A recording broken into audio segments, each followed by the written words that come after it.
I'm Emma, and if the idea of writing a will fills you with dread, then you're not on your own. Writing wills are horrible for three main reasons. Firstly, they connect you to your own mortality, and nobody wants to think about that. Secondly, they sometimes cause you to have to really analyse your friendships and your relationships, especially if you've got children and you're thinking about who their guardians would be, God forbid, if anything happened to you, because the people that you love and are closest to, they may not actually share the same values as the values you have in regards to how you want your children to be raised. So all of that can create a lot of emotional clutter. But the big thing as well with writing your last will and testament is it tells a lot about your connection to clutter. Now, if you take all the general stuff, like what happened if anything happened to you and your house had to be sold, who would that get divvied up to, all of that kind of stuff. I'm talking about all the ins and outs, all those little things that have been part of your life that you may then start thinking, well, I want to leave, my sister this necklace, and I want to leave my mum this book that I loved and all of that stuff. But when I read mine, which literally reads like something off War and Peace, I was absolutely horrified, because it took me right back to a place where my whole life was surrounded by emotional and physical stuff.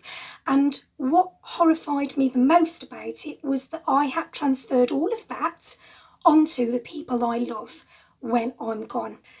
When it comes to thinking about your stuff, we all know, don't we, that when we get to the end of this life, the only thing that is going to matter, and I've said it time and time again, is the memories you create for those loved ones that you leave behind, not the stuff that you own. But I appreciate it's really hard if you have got a house full of belongings or a lot of expensive items. But it really resonated with me, the whole thing about who gets what, because when I lost my nanny, the only thing I kept was this, and it's a little bottle of Constant Carroll Diamond Gloss back in the day, if you're an 80s girl, that my nanny owned, and she used to have chipped nail polish whenever she painted her nails, within seconds actually. And of all of the beautiful things that my nanny owned, that's the thing that the only thing actually that meant anything to me, other than having her back in my life. So look, I guess when it comes to writing your will, be very clear about the choices you're making, in that you're not making choices based on your assumption of what someone else will want. Because, for example, in my will, it listed pretty much every single item in the house that we've now downsized from. And that's going to create so much stress for the people around us. If anything happened to me and my husband tomorrow, some poor sod in my family would have had to have found storage for those items and made provisions for all of that stuff. And it could well be that at the point my daughter actually revisited all of those things we'd left to her because they meant so much, they might not mean anything to her.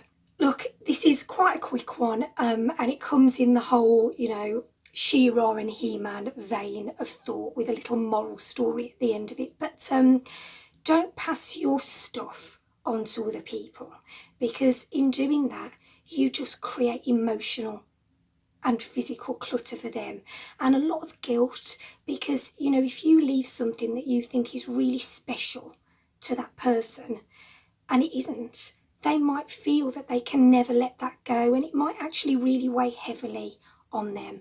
And that happened to me for years when my mum and dad split up, because I got a lot of stuff that was theirs and I felt that I could never let go of it, and none of it was stuff that I was ever going to put in my house. And actually for me, when I look back on that stuff, all it did was remind me of times that I didn't want to remember, because it was that loss that I just wanted to move on from. So it just connected me to a time that made me sad. So just think about that when you're writing your will. But what I will say to you is, once you've done it, honestly, as sad and awful as it is, it will free you more than you can imagine. So I'm going to link a few videos in here of ideas to help you on your way. Obviously, always seek legal help, especially when it comes to creating wills where there's children from different relationships and all that kind of stuff, siblings, multiple houses. It's a nightmare, but it doesn't have to be.